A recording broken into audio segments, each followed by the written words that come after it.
Assalamu alaikum everyone, and welcome back to the Literature Lounge, a podcast created by the English Literary Society of NUML, Islamabad. I, Ikhlas Ahmed will be your host for today's episode, titled South Asian Literature, Challenges and Scope.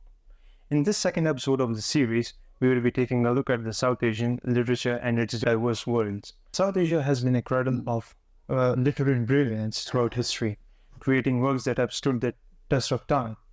From ancient epics like Mahabharata and Ramayana to the modern masterpieces by Rabindranath Tagore, Arundhati Roy, and Mohsin Ahmed, South Asian literature has evolved continuously, reflecting the cultural and historical complexities of the region.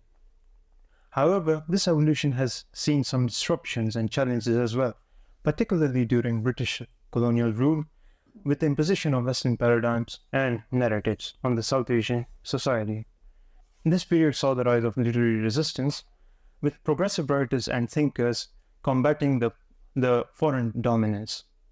In the aftermath of colonial rule, a wave of South Asian writers emerged, grappling with the challenges of identity, cultural displacement, and remnants of the colonial narratives.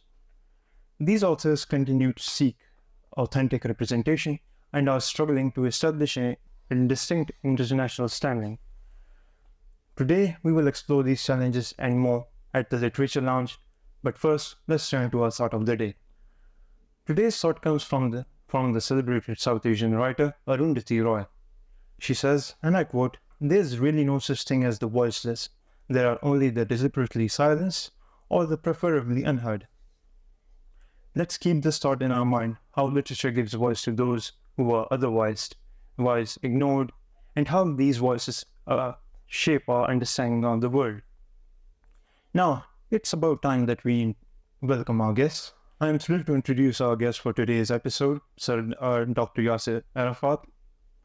Dr. Yasir has a PhD in English Literature and is currently working as Assistant Professor in the Department of English Graduate Studies at NUML Islamabad. He has previously worked in Prince Sultan bin Abdulaziz University, Riyadh, and University of Applied Sciences, Oman. His interest lies in literary theory, South Asian literature, post-colonial studies, comparative literature, and diaspora writings. And he has published a number of scholarly articles in these areas in reputable journals. How are you doing today, sir? Well, I'm very fine. Thank you very much for inviting me today. Thank you very much for joining us today, sir. Before we begin, I would advise our listeners to make themselves comfortable before we formally begin this discussion. So, before we dive into the main topic of today's episode, I would like to ask a general question regarding literature. A lot of people have asked me this question, non-literary people, I mean, and I've answered them on plenty of occasions, but I want you to give me a definitive answer for this question. And the question is, why is it important to read literature in today's world? And what value does it add to our lives? Well, thank you very much. This is a very important question.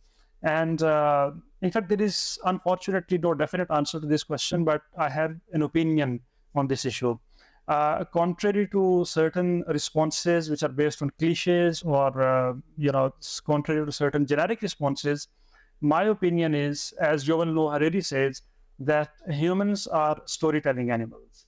And these stories, come from all the cultures, all the languages, people from all the backgrounds, whether from global north or global south, whether from the oppressed or the privileged. Everybody has a story to tell. And that is quite central to literature. That's one. Secondly, I believe that these stories, are so, they have to be so logical, they have to be so positive, and they have to be so much in proportion that they make sense. Otherwise, even children would not accept these stories. If you tell any story to a child which lacks logic, which is not in a proportion, and which lacks the element of causality, I believe that even the child would start mocking the story that you are telling to him or her. So therefore, these things are of paramount importance. And then I am reminded of W.H. Hudson, who believes that, well, if we do not have the element of characterization in the stories, then the stories would merely be reduced to the level of that of the children. So therefore, these stories are not childish because they have an element of characterization in literature. Look at, for example, Shakespeare and his characters, be it Hamlet or Othello or Macbeth or King Lear. I mean, it is the characterization that takes them to a greater level. So yes, stories are important, and stories come from all the sources, and the stories come from all the cultures and backgrounds, and that is what is central in literature, central to literature. Indeed, sir. So, sir, next up, sir, the thing is that nowadays we have seen a proliferation of a lot of these AI systems, these engines which give us information on base of a simple one-line prompt, sir. And these inventions have endangered a lot of fields of knowledge, and literature is in one of them, sir. So, how can literature stay relevant in this age of AI, sir? What is that unique something that literature gives to people that technology can't? Well, I believe that nowadays humans are not in competition with humans, but they are in competition with technology, particularly artificial intelligence. I believe that AI also creates stories, and humans have to be better creators. They have to run a step ahead than artificial intelligence in order to survive and thrive in today's world. So the purpose is not to stop, but to adopt. So unless and until humans, enhance their creativity, AI would take over, or AI would overtake them.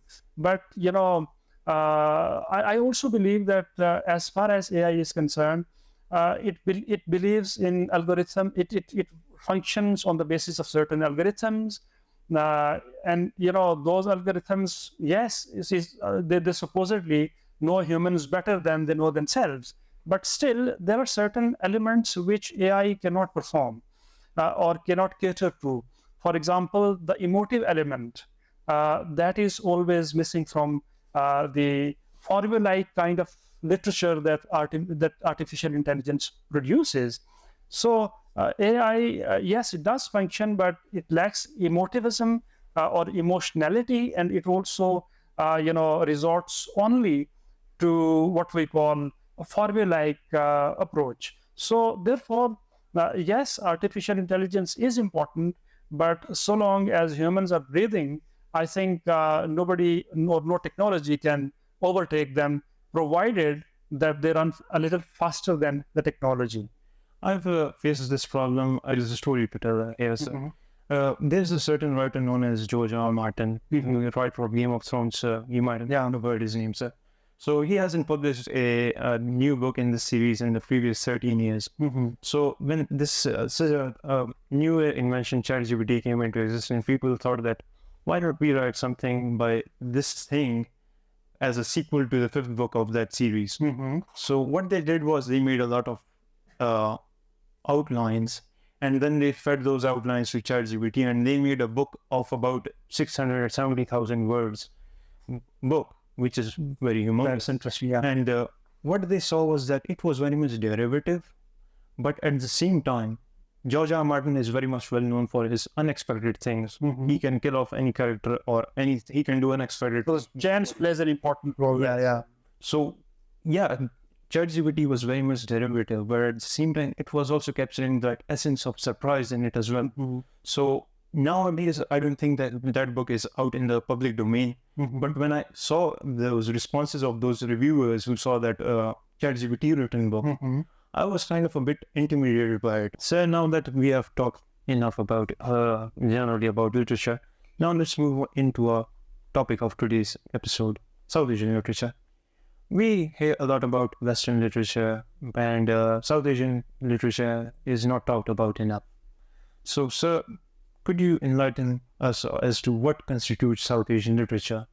What makes it unique as compared to other literatures of the world? Well, South Asian literature now is complete, it has helped redefine the canon of literature. So, first of all, earlier, there were terms used for South Asian literature which were like Commonwealth literature or Third World literature. But those terms, they had, in the case of Commonwealth literature, there was a kind of colonial past being resonated. And then as far as the Third World literature is concerned, it sounded like derogatory because it implied economic backwardness and all that. So therefore, South Asian literature, the term South Asian literature, which is based on the regionalism, perhaps this is quite a neutral term, which does not have any colonial hangover or colonial past, or it does not imply anything like economic backwardness. So there is one critic whose name is Paul Bryan, who says that this South Asian literature is a chic in the West, which means that it is quite fashionable.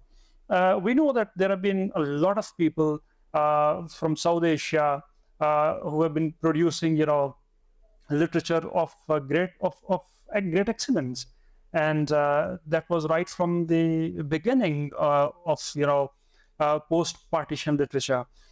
We see that as far as South Asian region is concerned, there are 7 countries that comprise South Asia, and Aisha Jalal and Sugata Bose, they have also written that South Asia, the term South Asia is almost 7.5 decades old. So it is also a distinct area or geographical region, because we know that South Asia is also recognized by the United States of America, because we have one secretary of South Asia who is installed in Pentagon.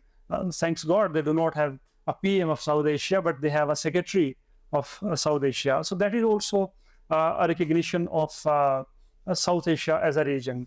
So we see that these South Asian countries, they have a lot many things that are common. For example, as far as their languages are concerned, there are many common languages, their culture, their civilization, their matrimonial rituals, their religious practices, and a lot many things. The culinary habits, even in certain cases, they share with each other.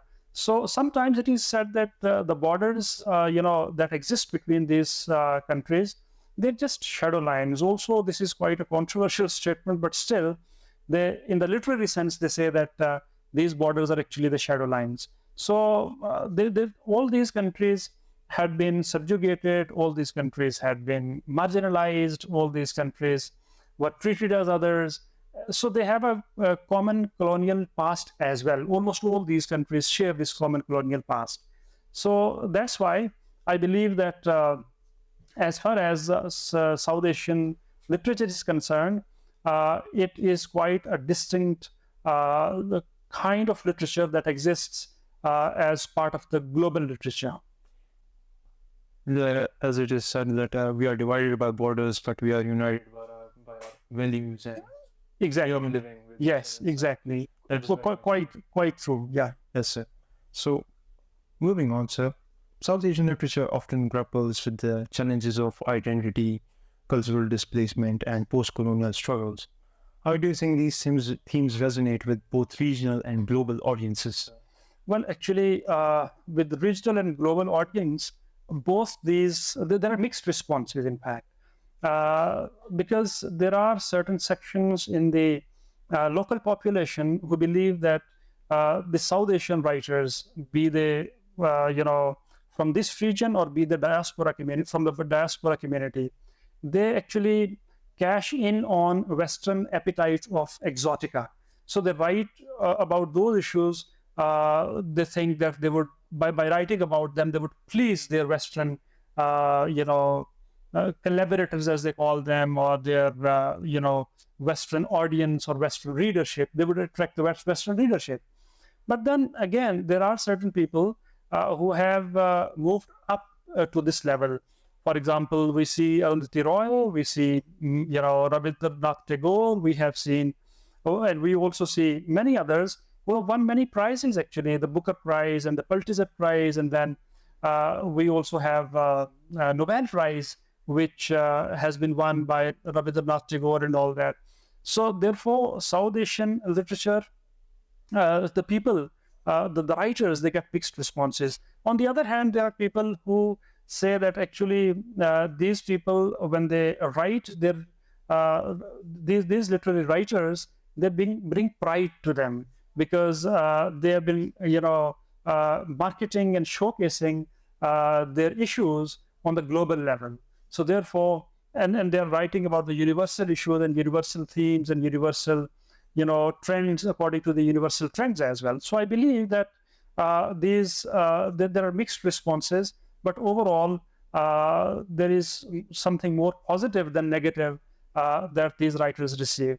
After all, the readership that comes, because in their own part of the world, English is not a very well understood language. Not an overwhelming majority of the people speak English or understand English. Therefore, mostly the readership comes from the Western countries, particularly the Anglo-American sections of the world. So therefore, I believe that they have a large number of readers who consume their literature and who like them being writers. Yeah, nowadays, Kamila Shamsi and these kind of people, these kind of writers are very much well acclaimed in the West. And recently, a lot of Kamila Shamsi, I think, has been given some order or some merits in the Royal the Britain societies as well in Britain. So that is a very big thing. So that's a great acknowledgement. Yes. So as everything has an origin, and everything evolves from there. Charles Darwin says this. So I want to ask you, sir, how has South Asian literature evolved through the years, through the ages, not only formally but stylistically as well? And what kind of changes we've specifically seen during the colonial and post-colonial era, where some foreign narratives were introduced into our society? So, sir, do you have something to say? So actually, there are three phases, as I see the evolutionary process. The first phase was that of imitation. The second phase was that of protest or resistance or dismissal, and the third phase was that of distinct national identity. So as far as this first phase is concerned, that is the imitation.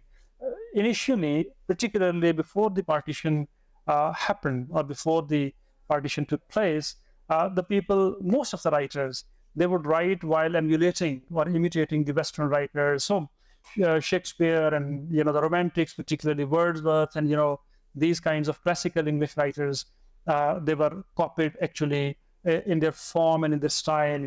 So even the local landscape was seen not from the eyes of their own, but from the eyes of Shakespeare and from the Romantics like Wordsworth and Shelley and Keats and all that.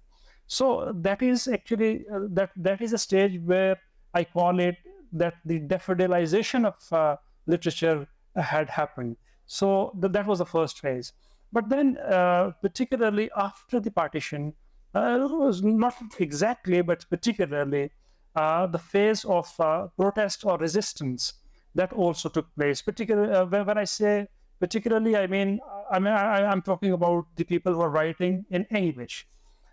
So that protest or resistance, it started after the partition, when people started writing against the colonial rule that had subjugated them for centuries and all that.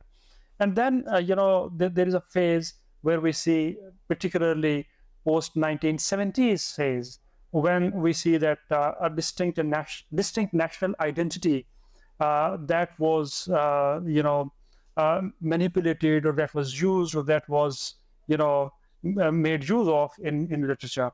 So these are basically three phases where we have we have come through now. But as far as the development of the indigenous idiom is concerned, we know that nowadays all the people who have been contributing, like Mohsin Hamid, like Kamila Shamsi, like Muhammad Hanif, in India we see, for example, Lalita Desai, Arundhati Roy, and in Sri Lanka and in Bangladesh also we see, for example, Sliman Nasreen, and later on we see Jumbal Lahiri and all that. So all these people, they have been using the local idiom now, and they have appropriated English in order to express their own feelings and emotions, and in order to tell their own stories. So they have appropriated the English idiom, or they have appropriated the English language. So that is how we have come through, and that is how we have evolved over the period of time. Very well said, sir. So translation these days is a very important topic in literature. It is being debated a lot, sir. And so I want to ask you about translation, sir.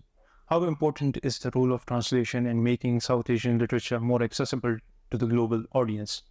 And what are some challenges that we can face while in the translation or translation process, sir, that we may cater to the needs of the international audience? Well, translation is always very important, and it has globally it has already become an industry actually. Yes. But they also say that all the literature of the world is one, but in different languages.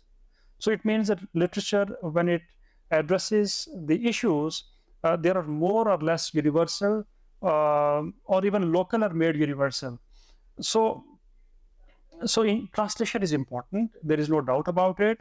Earlier, I referred to, I talked about Rabindranath Tagore, who had been awarded the Nobel Prize, and that was, he was available to the world through translations. Yes. And we see Rumi also, who has been quite popular among the Anglo-American, literary circles. He is also available through translation. We see Milan Kundera, the Nobel Prize winner. We see Gabriel Garcia Marquez, for example, who has been, given the Nobel Prize also. So all these people, they have been introduced to the West in particular, or global North, through the translation. So translation is important. There is no doubt about it.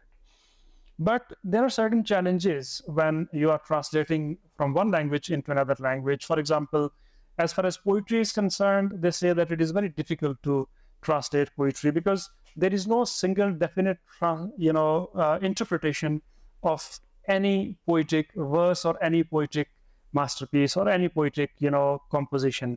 Therefore, when you translate, you have to pick up one dominant, interpretation of a poem, and then you translate it and all that. So that is at the cost of certain other layers of meanings actually that you do. But then we know that Rubayat of Umar Khayyam had been translated by the West, and they became very popular. We also see, as far as the prose is concerned, we see that in prose there is an element of parallelism, for example, which is a great challenge because languages do not, the languages are not necessarily, parallel. They do not have parallel semantic, syntactic, and certain other structures that are important. So therefore, every language is different in its own way. So therefore, we see that although translations are being done nowadays, for example, Tarar has been translated by Dr. Safir Awan.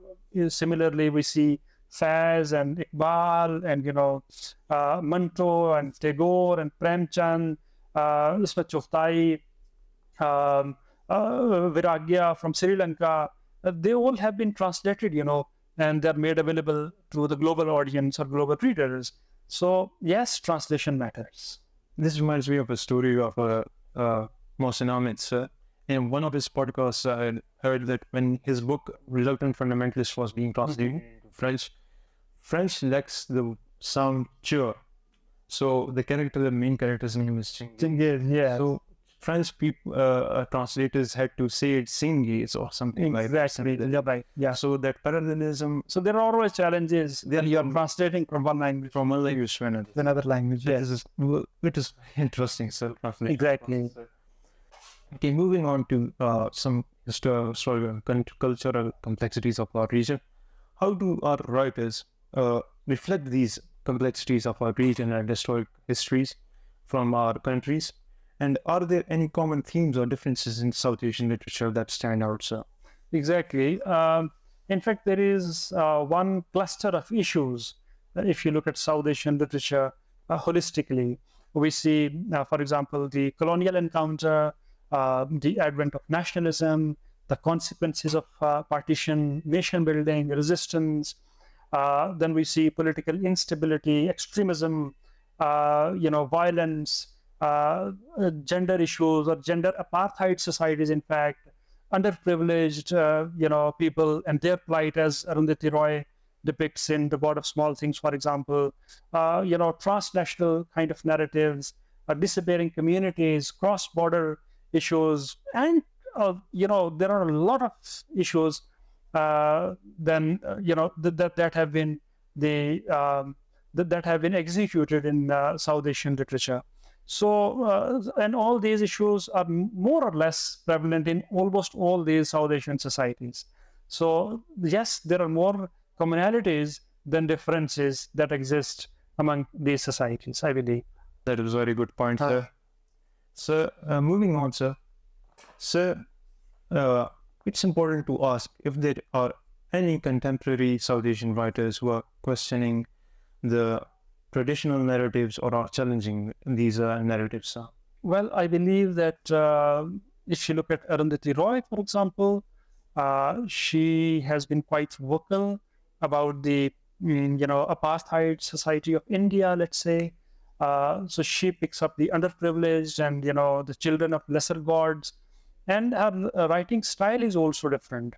I mean, she does not follow the linear structures, but quite a non-linear structure in her narrative or narratives. Similarly, I also see Mohsen Hamid, whose latest work, The Last White Man, it also, although it echoes Saramago's, the Portuguese writer Saramago's blindness, which is also contagious in this and that.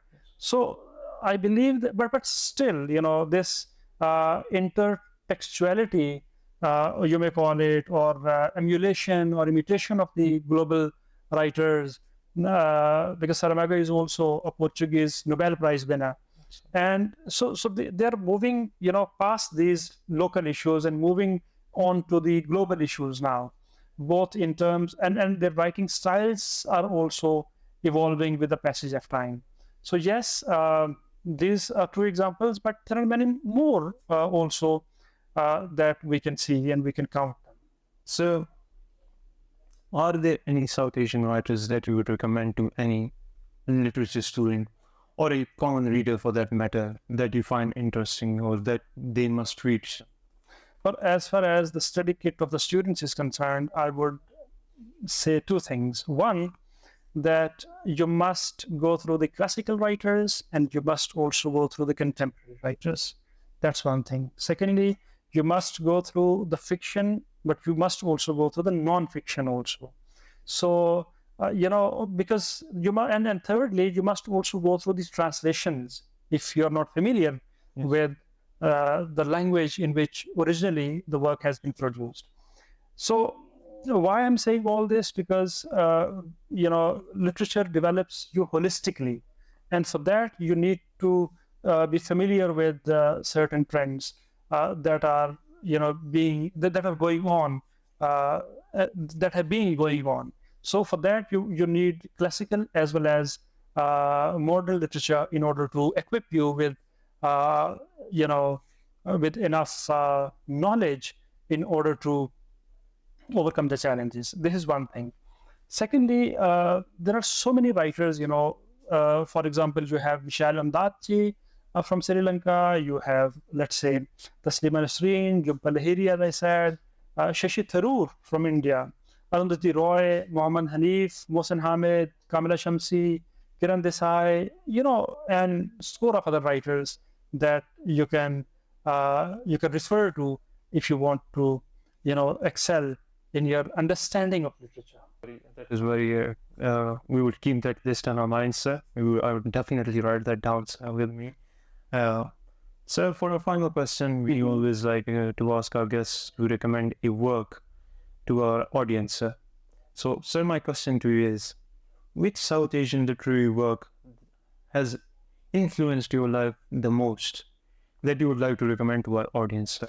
Okay, before recommending that work or those works, I would like actually to say that my message to the readers or the scholars is never confine yourself to one age, one book, one writer, or one epoch, or one genre. You need to be versatile. You need to diversify your readings actually. So therefore, I am quite particular about this. But if I have to choose one, although it is very difficult, but from Pakistan I would choose Muhammad Hanif, and from India I would choose, for example, Shashi Tharoor and Arundhati Roy, and from Bangladesh, Jhumpa Lahiri is a famous writer from there, although she is a diaspora. And then again, there is and Vikram Seth from India also is an important voice. Yeah. You cheated there a bit, sir, because you recommended many names. You asked, sir, but it's all right, sir, because you cannot have enough of literature, sir. Exactly. So there's always room for more. And diversity is very much important, sir, because if you're just reading one genre, then you're just sitting in a room laughing by yourself. Sir. Exactly. So you have to go out into the park or someplace else so that you can experience many More and more, yeah. more and more, and you can increase your skill sets. So that was very interesting talk, sir, and it was very much informative, sir. Thank you. It was very much. It's always good to learn more about oneself, one's own environment, and to learn some things which you haven't been aware of in the past, sir. So thank you very much for that, sir. It was been an honor. But before we leave, any final comments or anything that you want to discuss before that you weren't able to discuss? As a student of literature, I believe that only literature is not enough to understand the things. You need to be almost equally aware of the political and economic trends as well. I'm reminded of one small incident that Jean-Paul Sartre, the famous French existentialist, he had a meeting scheduled with the Pakistani on his request. And the Pakistani writer was, I believe, Qayyum Nazar. When Qayyum Nazar went to the cafe where they were supposed to meet in Paris, after the exchange of pleasantries and greetings, after the exchange of greetings, Sartre asked him about his opinion on the issues like Vietnam War and the economic and political situation of his own country, like Pakistan. So Qayyum Nazar said, well, see, Mr. Sartre, I'm a poet. I don't have to say anything with politics or economy.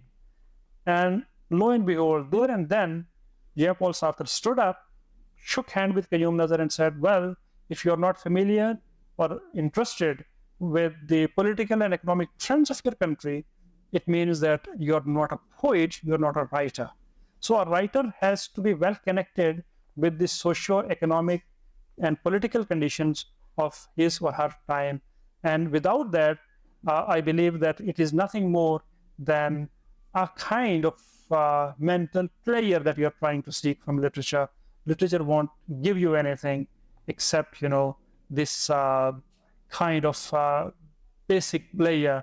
Or literature won't give you anything but this, meaningless kind of pleasure if you're not familiar with the political and economic trends of your times.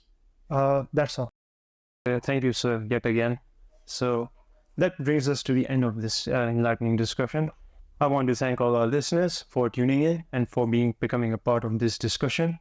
It is your engagement which makes this podcast meaningful. Before we sign off, remember to hit the subscribe button so that you may be notified about any future updates, and they might be coming up your way way sooner than you might think, because we might be uploading some new episodes soon enough. I'll leave with the catchphrase of one of my favorite podcasters.